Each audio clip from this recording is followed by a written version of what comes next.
Alors le but ici, c'est de faire un petit rappel sur la deuxième loi de Newton. Donc deuxième loi de Newton, somme des forces extérieures est égale à m fois a, et on va avoir deux cas.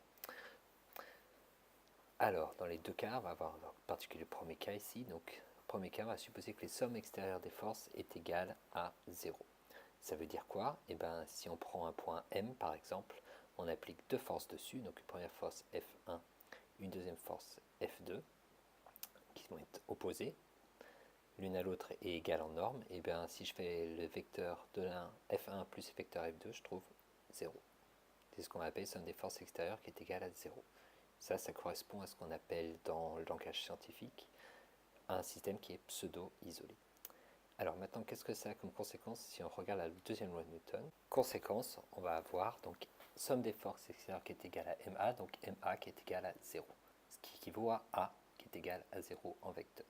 Comme A, on a vu que c'est A, c'était la dérivée du vecteur vitesse par rapport au temps, donc ça va être égal à 0. Une dérivée qui est égale à 0, ça veut dire que la vitesse en vecteur est constant. Alors un vecteur constant, ça veut dire quoi? Ça veut dire que si je me place à un point, la vitesse va être là. Le point est un peu plus loin, la vitesse est toujours la même. Un peu plus loin, la vitesse est toujours la même. Même sens, même direction, même norme.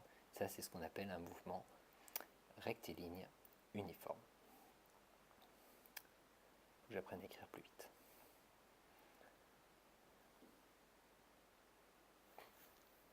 Deuxième cas, on va prendre que somme des forces extérieures est différente de 0.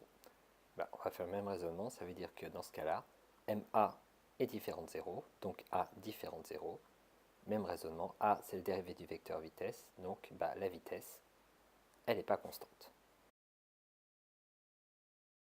Concrètement, ça veut dire que si je prends deux positions successives du mobile, le vecteur vitesse entre les deux positions il va changer. Donc soit en norme, c'est-à-dire qu'il devient plus grand ou plus petit, ou même en direction. Donc il change de direction, il peut avoir la même norme mais changer de direction. Donc là, ce serait un vecteur qui n'est pas constant au cours du temps. Et ce type de mouvement, on va appeler ça un mouvement accéléré.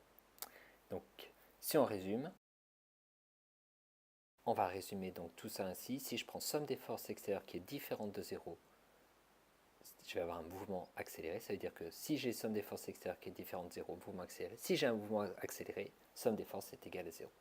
De même, somme des forces extérieures égale à 0, mouvement rectiligne uniforme, et ça marche dans les deux sens.